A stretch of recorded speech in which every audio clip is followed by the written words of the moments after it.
그리스도 안에서 사랑하는 성도 여러분, 이동훈 목사의 성경의 세계 시간입니다. 우리는 교회 이야기를 이제 거의 종착점에 와 있는 느낌입니다.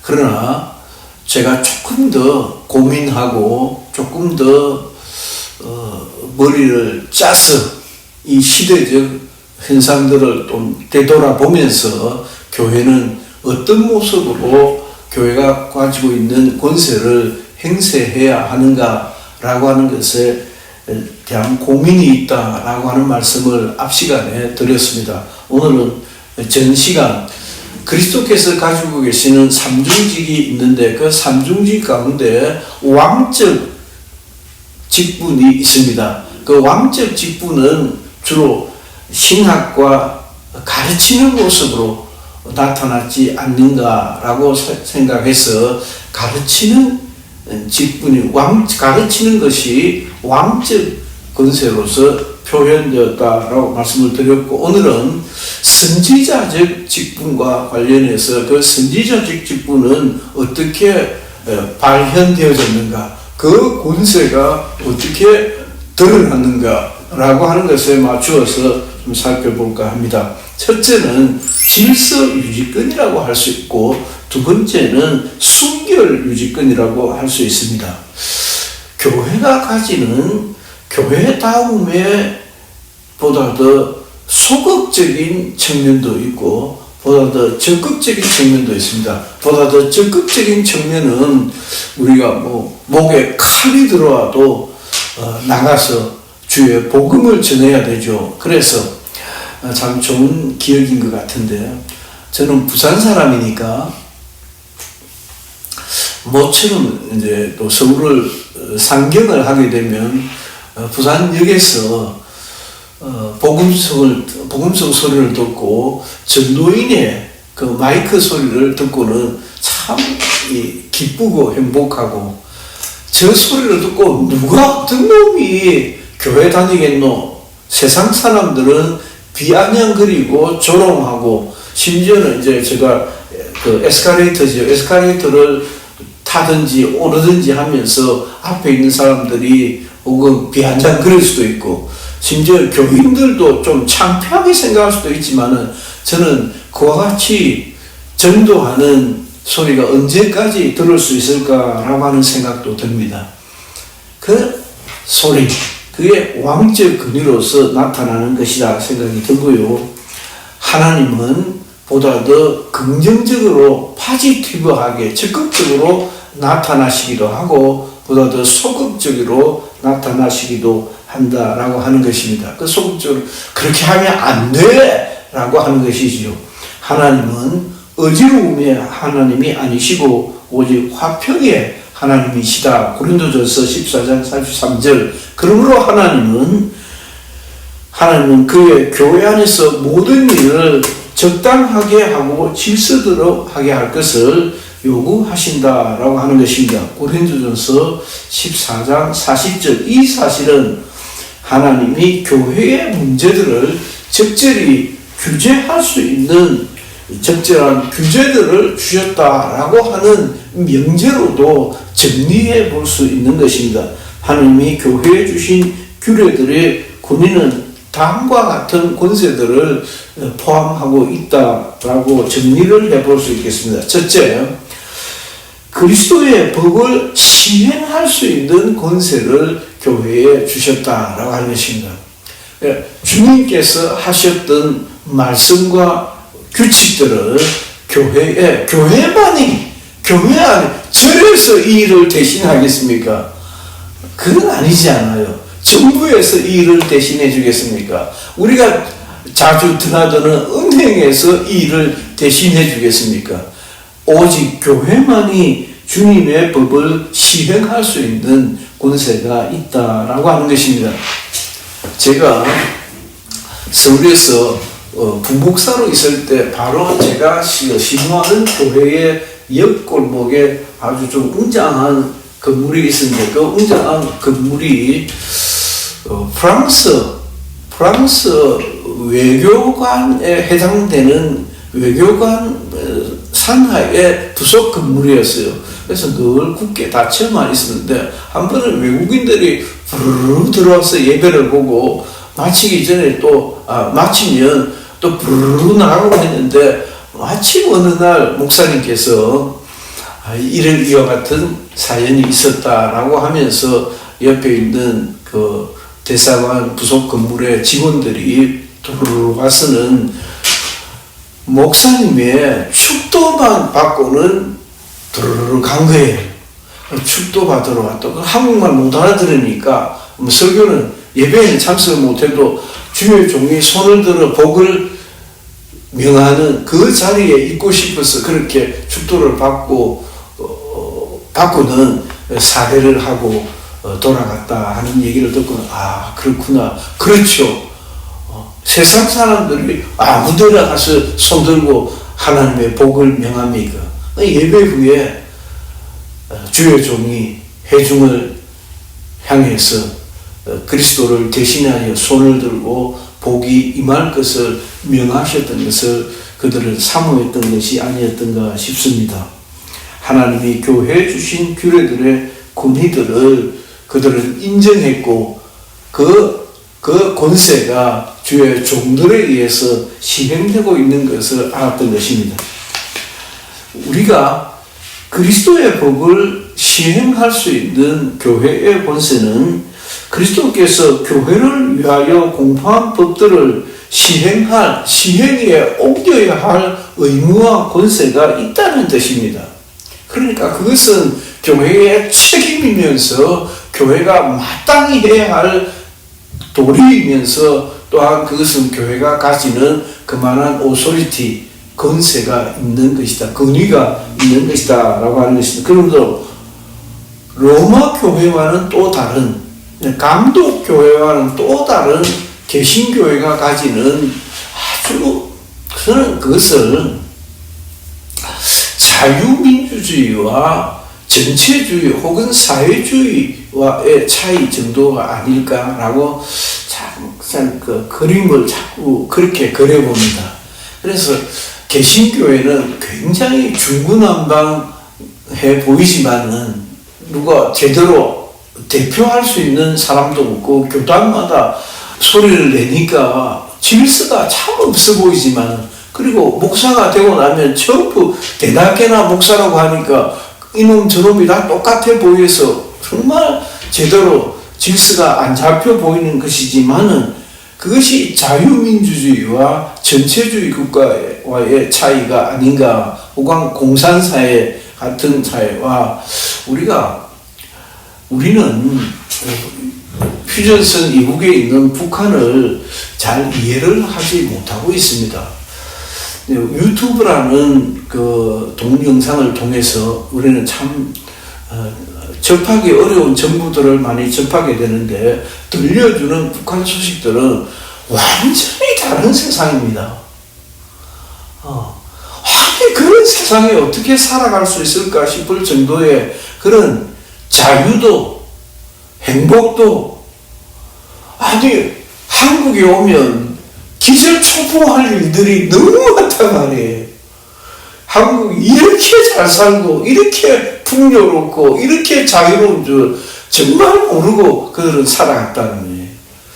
그래서 교회에는 그리스도께서 하신 말씀을 집행할 수 있는 그런 권세가 있다. 그 권세는 교회에 세우신 사역자 혹은 선포적 권한을 가지고 있는 주의 종들에게 주셨다. 우리는 흔히 안수하던 주의 종들, 가르치는 장로라는 표현들을 많이 썼습니다. 교회의 모든 회원들이 이 권세를 어느 정도, 어느 차원에서는 가지고 있는 것도 사실이지만 특별히 교회 직원들을 통하여 하나님께서 이 권세를 행사하시게 하셨다. 그리스도께서 주신 법을 집행할 수 있게 하셨다. 두 번째는 교회 법 또는 교회 헌장을 작성할 수 있는 권세를 주셨다라고 하는 것입니다. 이것은 우리가 신앙 고백서를 작성한다든지 신학적 체계를 수립해 간다는 것과도 전혀 무관하지는 않는데 좀 구분해서 생각해 보면 교회 라고 하는 어떤 그 교회 공동체가 가지고 있는 교회법, 교회 헌장을 교회 안에 있는 식구들끼리 그 참여에 동의함으로 흔히 침례를 받음으로 그렇게 할 수 있겠죠. 교회 내가 출석 교인인 것을 희망하는 작성서를 쓰면 이게 법적으로는 유효합니다. 그래서 세상 법정으로 나가게 되면 우리 편은 이와 같은 식구들이 있습니다. 우리 편은 이와 같은 식구들이 있습니다 하고 교회 안에 양대 세력이 충돌을 했어요. 그러면 당신네들 그 세력을 지지하는 사람들의 명부를 작성해오라. 그런 거 없는데요 하면 안 알아줍니다. 안 알아줘요. 그래서 언제 어느 때에 명부를 작성하게 사인을 하고 그리고 상당한 의무를 그러니까 주일 헌금을 하고 10일 1조를 하고 그래야 거기서 인증을 해줍니다. 재미나는 일같이 생각하지만 상당히 당연한 일이죠. 교회 헌장에 혹은 교회법에 동의한 사람들이 한 식구다라고 하는 것입니다. 그것을 작성할 수 있는 권세가 있다라고 하는 것입니다. 그것을 한번 알아봅시다. 교회의 외적인 정치를 형태화할 때 이와 같은 교회법이 필요한 것입니다. 두 번째는 교회 직분을 맡을 사람의 조건을 정할 때, 그러냐 대낮게나 아무나 말 잘한다고 전도사로 세우고 목사로 세우고 장로로 세울 수는 없을 것 아닙니까? 그래서 어떤 조건을 갖춘 사람을 우리가 섬기는 장로로, 가르치는 장로로, 장립 집사로, 그리고 집사로 세울 것인가, 교사로 세울 것인가를 의논할 수 있겠다라고 하는 것이고요. 세 번째는 공예배의 형식을 작성할 필요가 있을 때, 그래서 우리 교회는 이와 같은 형식으로 예배를 드린다라고 하는 예배 형식을 작성할 때도 교회의 권세가 적법하게 쓰여져야 한다라고 하는 것입니다. 네 번째는 적절한 교회의 권징의 형식을 결정할 필요가 있을 때도 이와 같은 공식적인 절차와 과정들이 필요하다라고 하는 말씀을 드릴 수 있겠습니다. 이는 이와 같은 모든 것들은 제가 한 달여 전에 말씀드렸던 것 같이 지교회라고 하는 독립교회, 그 독립교회가 가지는 생존의 자율권, 자치권, 자존권, 그러니까 그 어떤 그 지역 상회, 지역 상회도 지방회라든지 노회라든지 총회라고 하는 상회가 가지는 것이 아니고 세속적인 권세도 아니고 법적인 강제 구속력을 가지는 것도 아니고 어디까지나 지교회라고 하는 개교회 안에 주어진 자치, 자율권이다라고 하는 점에서 그렇다는 것입니다. 얼마든지 교회가 서로 의논해서 누구를 중심으로 당회라고 하는 교회에 가르치는 직분을 가지고 있는 주의 종들을 중심으로 그렇게 할 수 있다라고 하는 것입니다. 큰 두 번째는 순결권입니다. 순결을 유지할 수 있는 권세를 또한 주님이 주셨다라고 하는 것입니다. 순결 유지권은 교회가 자율권이라고 그러죠. 교회가 자체적으로 승인된 자들을 평신도로, 회원으로, 그죠? 회원으로, 평신도로, 혹은 교회의 직분자로 받아들이고 또 받아들이지 말 것을 결정할 수 있는 권세를 가리킵니다. 진리에서 떠났거나 아주 부도덕한 생활로 사회적 무리를 일으켰다든지 하는 자들을 우리 커뮤니티에서, 우리 공동체에서 제외시킴으로써 교회의 성결을 보호하고 또 교회의 거룩함을 지키는 그런 역할을 해야 했다라고 하는 것입니다. 그런 것들은 좀 더 살펴보면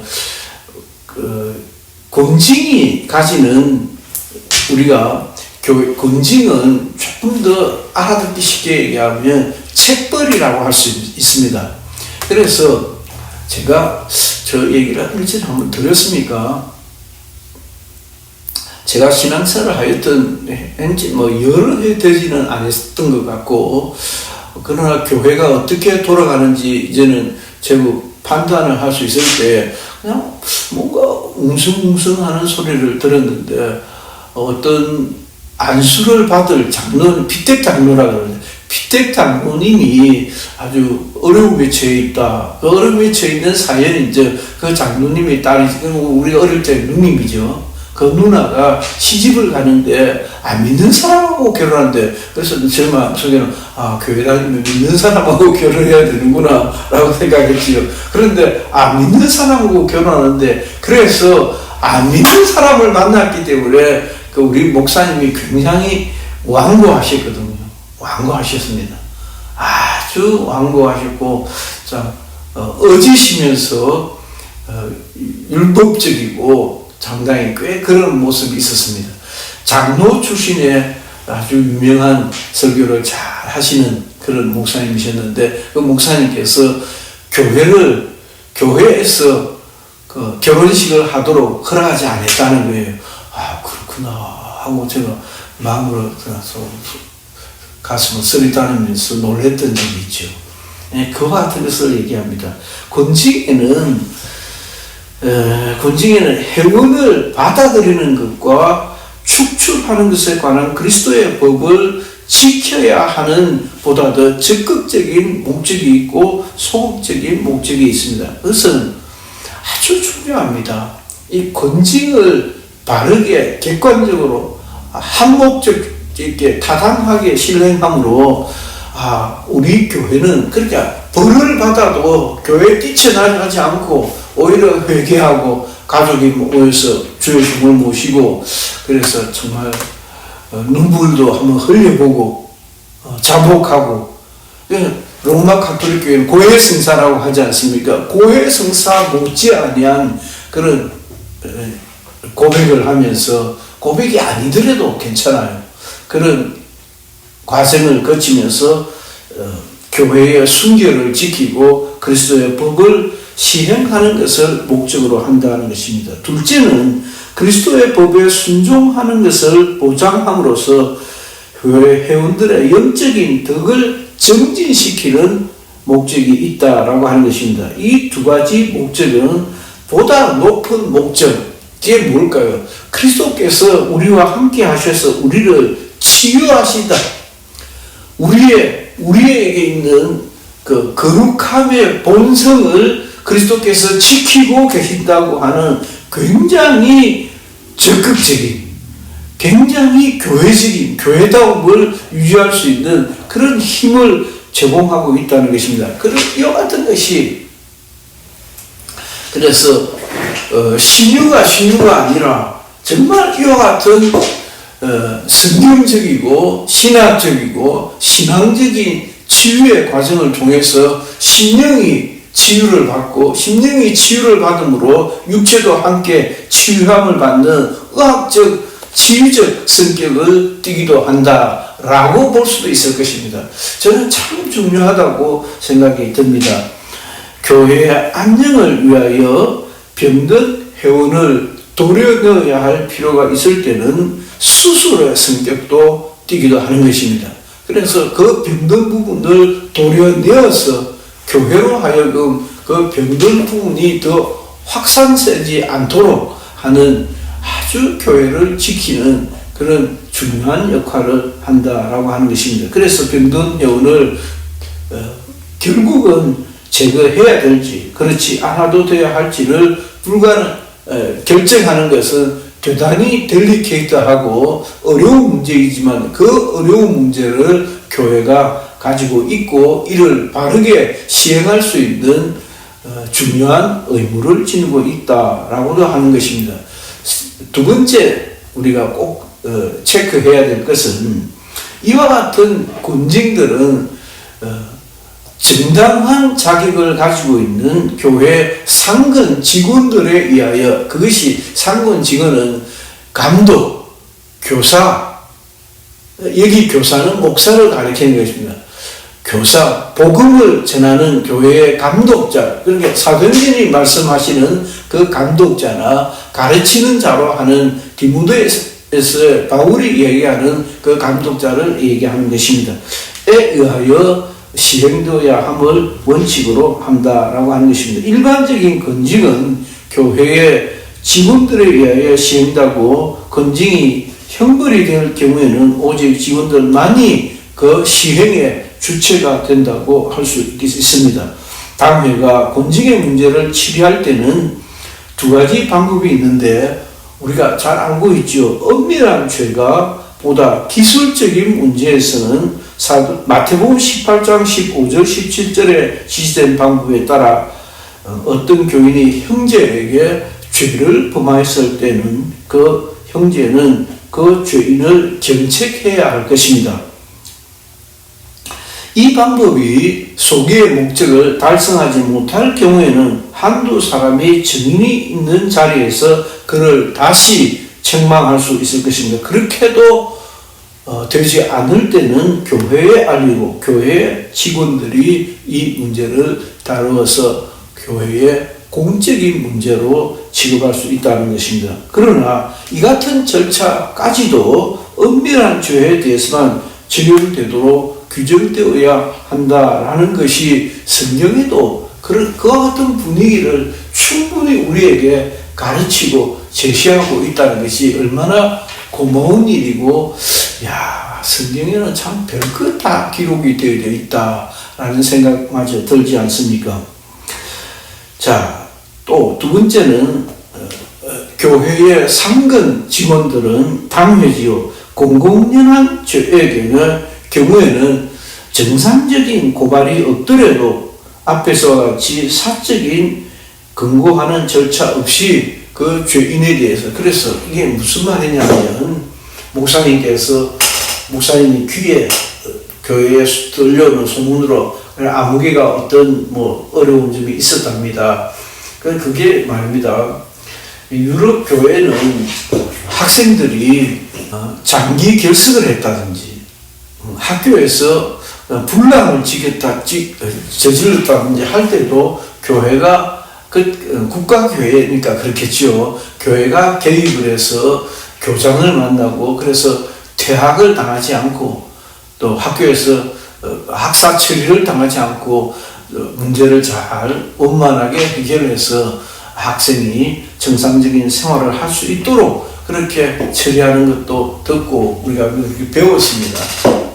그렇게 하기도 하구나. 그 이전에는 이스라엘 라피들이 학교를 찾아가서 학교 관계자들에게 또 미안하다고 말씀을 드리고 그 학생을 끌어안는 그런 경우들도 없지 않다라고 하는 것까지도 우리가 배운 적이 있습니다. 자, 우리는 이와 같이 그리스도께서 가지는 선지자적인 직분에 있어서 그 선지자적인 직분은 특별히 교회 선지자가 뭡니까? 왕과 백성들에게 그리스도의 법을 선포하고 꾸짖고 바른 길을 가게 하는 역할을 하지 않습니까? 관련해서 교회의 권징이라는 제도와 그 권세에 대해서 살펴봤습니다. 마지막으로 제가 오늘 계속 할까요? 마지막으로 우리는 제사장적인 직분에 대해서도 좀 더 숙고해 볼 수 있겠습니다. 제사장적인 직분은 디아코니아라고 하는 섬김과 관련된 내용입니다. 섬김에 대해서는 제가 주일신문 사장으로 있을 때에 섬김에 대하여 여러 차례 웬만한 단행본이 될 수 있는 그 논문을 정리를 했던 적이 있습니다. 마지막까지 잘 정리를 하지 못하고 사직을 하고 말았습니다만은 우리는 제사장직 직분과 관련해서 교회는 신유의 은사가 있다라고 할 수가 있고 일반적인 신유의 은사는 치유의 은사이지 않습니까? 치유의 은사, 신유의 은사가 있다라고 말씀드릴 수가 있고요. 두 번째는 고아와 가부와 불쌍한 이웃들을 돌아볼 수 있는 그런 돌봄의 권세를 시행해야 한다라고 하는 것입니다. 첫째, 신유의 은사와 관련해서는 예수님께서 마태복음 10장에서도 그랬고 70인 전도단들을 보낼 때도 마태복음 10장 혹은 마가복음 3장 등 누가복음 9장 등에서 그들에게 말씀하셨을 때 귀신을 쫓아내고 모든 병을 고치고 그런 권세를 주셨다라고 하셨습니다. 신유의 은사를 받은 자들은 이적을 행할 수 있는 자들입니다.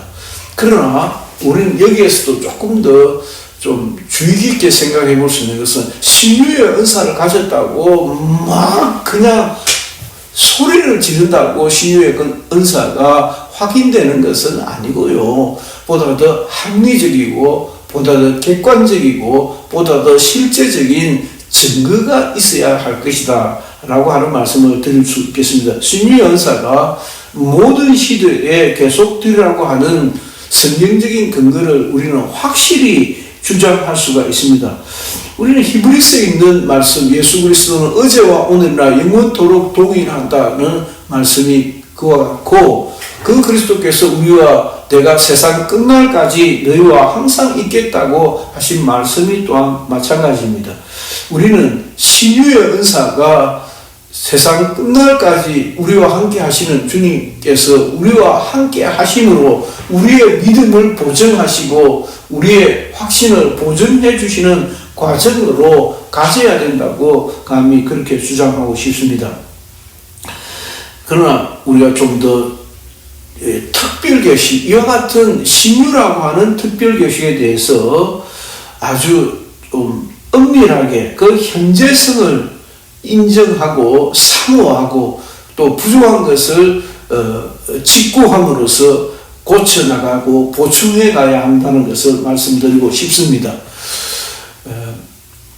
만일 우리 시대에 신유가 잘 나타나지 않는다면 그것은 신유가 없어서가 아니라 우리 시대가 주님의 기준에 이르지 못하는 것을 발견하고 시인하고 그 부족한 것들을 채우기 위하여 더 많이 기도하고 사모해야 할 것이라 그렇게 저는 주장하는 바입니다.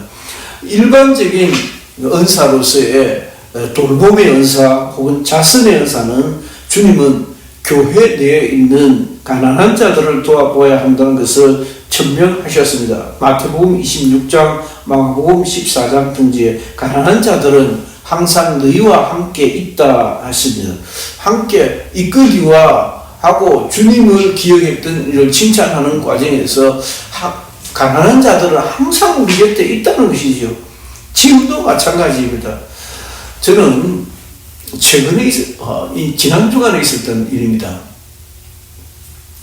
고등학교 시절에 함께 신앙생활을 했던 재선위원회 국회의원을 했던 친구가 있습니다. 그 친구를 오랜만에 만났는데 이 녀석이 또 시장을 나가겠다고 시장 준비를 하고 있었습니다. 그러면서 장로인데 그래서 아주 제가 고등학교 때 신앙서클의 회장으로 있을 때 이 친구는 글씨를 참 잘 썼어요. 그때는 우리가 필경을 가리방이라는 철판에다가 철필을 가지고 글을 써서 또 그 잉크에다가 롤러를 돌려서 여러 장을 출력해 내었지 않습니까? 나를 많이 도와줬던 친구였는데 청와대에도 근무하고 하여튼 그런 친구, 그 친구가 시장 준비를 하면서 하는 말이 동훈아, 내가 나이 들어서 시민들이 고향에서 나에게 기회를 주면 시장을 하겠고 기회를 주지 않으면 안 하는 대로 내가 할 일이 없나 라고 하면서 하는 말이 주님 저는 아프리카에서 우물 100개 파고 돌아왔습니다 라고 하고 싶다 라고 하는 거예요. 그러면서 한 개 파는데 하여튼 그 나라에는 케냐라고 했죠. 그 나라에는 500만 원 든대요. 500만 원 든는데 그럼 5억이면 안 하겠나? 나는 돈이 없지만은 어느 놈 옆구리를 쳐서라도 5억은 안 만들 수 있겠나? 라고 하는 거예요. 그래서 제가 그랬어요. 그래서 좋다.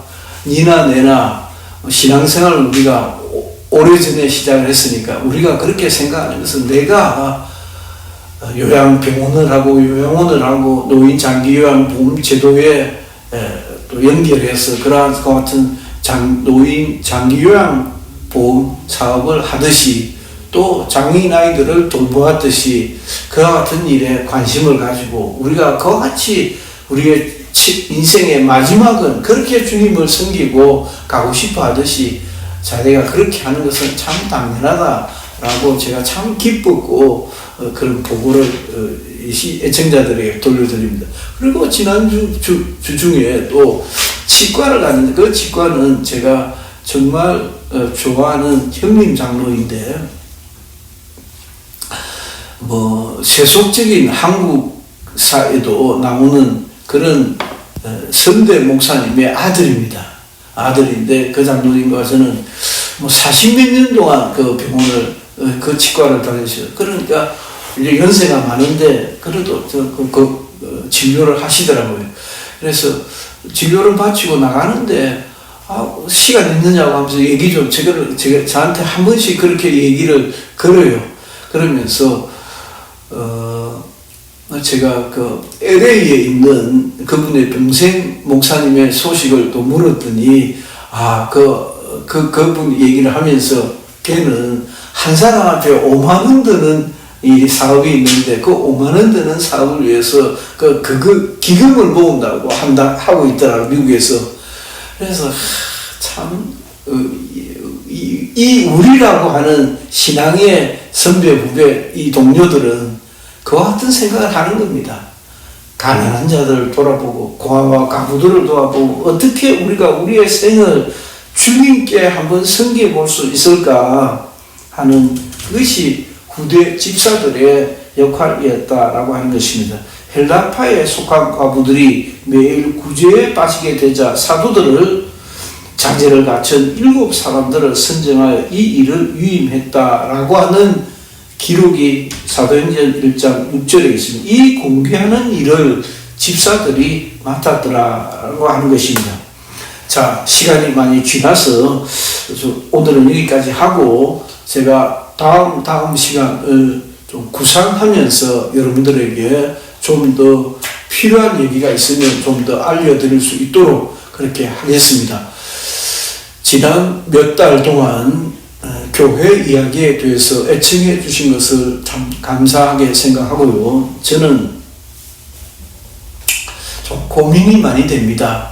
어떻게 하면 이 운동이라고 하는 신앙을 어떻게 다음 세대에 전승해 갈 수 있을까? 이 위대한 신앙을 좀 곱게 잘 보존하고 확산시켜서 다음 세대에 남겨놓을 수 있을까라고 하는 것이 고민이 되고 그것을 교회의 역할과 견주어서 좀 찾아볼까 하는 고민이 참 많이 됩니다.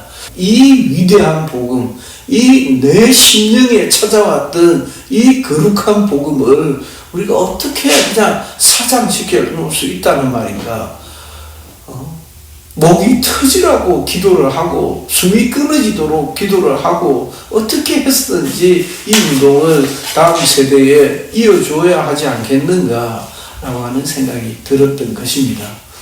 애청해 주셔서 감사합니다. 이동훈 목사의 성령의 세계 시간 중 교회 이야기였습니다.